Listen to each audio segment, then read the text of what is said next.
Woo! Alrighty, y'all. What is going on? It's your boy RickyMoto. Welcome back to yet another video. Oh my gosh, I just skidded really bad in the rear.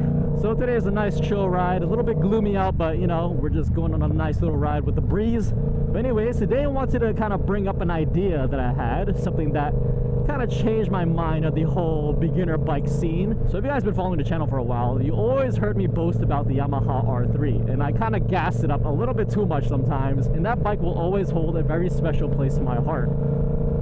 And the thing is, whenever I talk about beginner bikes, I always suggest people getting an R3 or a 300. And even till this day, I will still recommend it. You know, if you are a beginner, if you're looking to get into, you know, riding for the very first time, I would suggest getting something like a 300.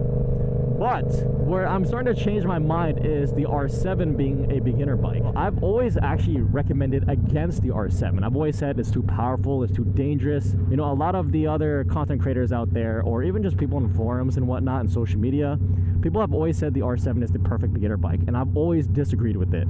So I actually jumped from an R3 to the R7 a few years ago, and I will say, when I first made the switch, it didn't feel much different at first. Like, obviously the R7 has more power. It's like, but I feel like in terms of how it feels to ride, the handling, even just like the power band, it's very conservative. Yes, the R7 is known to be very torquey and kind of scary fast for a beginner, but it only feels that way if you're pulling the throttle really hard. You know, if you're light on the throttle, this bike is actually very, very tame. As long as you can control the power, you know, if you're a beginner and you want to start on an R7, I think it is doable. You just have to be careful with it. And I'm not going to get into the whole, like, you got to have self-control, like, you should know better. Like, you know, if you're going to be a beginner rider getting an R7 as your first bike, you should know what you're getting yourself into. You know, you should mentally prepare for that.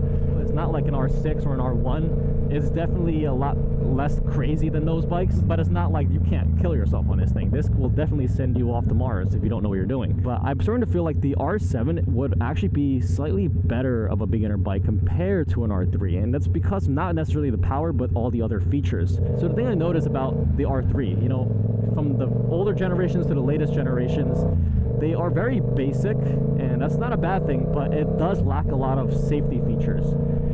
You know, it doesn't have traction control. Some of them don't even have ABS. I believe that they did make it ABS standard on all of them at some point, but there's like not a lot of, you know, rider aid on that bike. I do notice the R3 being a much smaller bike, it does kind of suffer with the wind. You know, if you're going on highways, it does kind of flop around a lot. It does feel a little bit flimsy. And I think that might be a little dangerous for a beginner, right? Because you're not really used to how to control a bike, and if the bike is kind of wobbling around on its own just because of the way it's built, it could be a hazard, right? And I feel like the R7 is extremely stable compared to the R3, nowhere near as flimsy or floppy on the road. And I feel like it might even, you know, inspire some more confidence in riding. You know, you feel a little bit more safer, you know, and that's kind of like the feeling that I have on the R7 compared to the R3.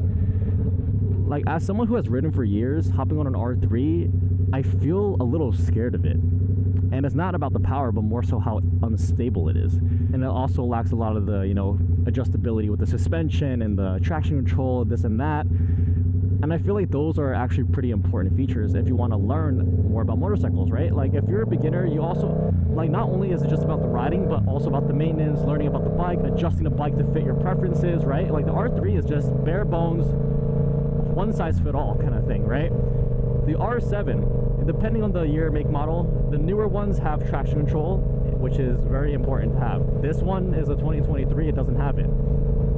So, like, if you don't know what you're doing with the throttle, it will slip out. The suspension on the R7 is fully adjustable. You have front and rear dampers. The R3 doesn't have that. And that is something that you can kind of tinker to fit your rider style, you know, like, depending on your weight, your body size, you know, your seating position, all that stuff. I think it's pretty important to have all those features in a bike as standard, but the R3 kind of lacks that. Now, I want to touch back on the power aspect of the R7. So, I don't think a beginner needs like a 700cc bike, not at all, but as a bike that they can grow into, I think it's a perfect middle ground, right? Like, it kind of gives you the low end of like a 300, but then it kind of gives you the high end of like a tuned down R6. You know, it's like a very balanced bike.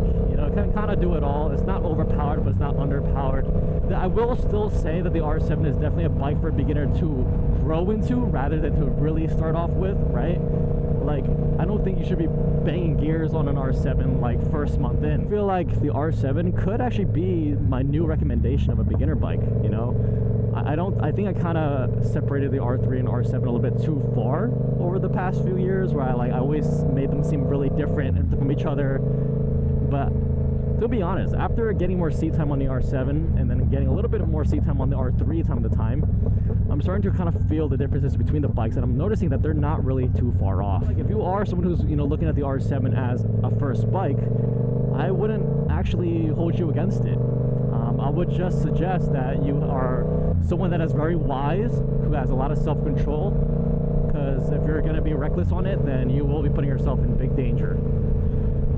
But that could be said with any bike, right? Like, even if you were to get a beginner bike, if you're not a careful rider, if you're a reckless person in general, if you ride aggressively, you will also hurt yourself on a beginner bike. So it doesn't matter. It all comes down to like your self-control, right? That is how some people can start even on the thousands. You know, not that I would ever recommend it, but it's not like it's impossible. It's just those people who actually made it work are people that are very patient and have a lot of self-control. So realistically, you could start on any bike. It's just, how well do you know yourself to control yourself? With that being said, moral of the story is, R7 as a beginner bike, I'll give you the RickyMoto approval. I think it'll pass.